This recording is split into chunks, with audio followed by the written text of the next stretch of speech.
Hi everyone, I'm Steve Stoller.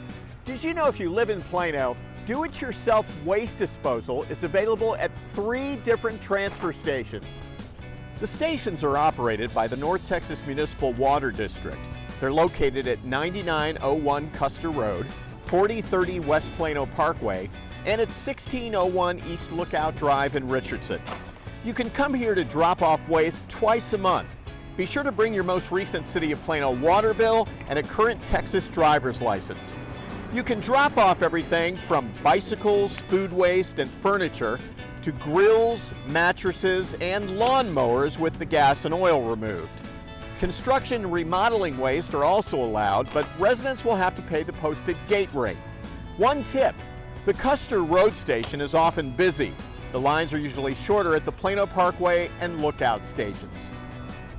For more information on the transfer stations, go to plano.gov and put in do-it-yourself disposal in the search bar. We'll see you soon for another Stoller on the Street.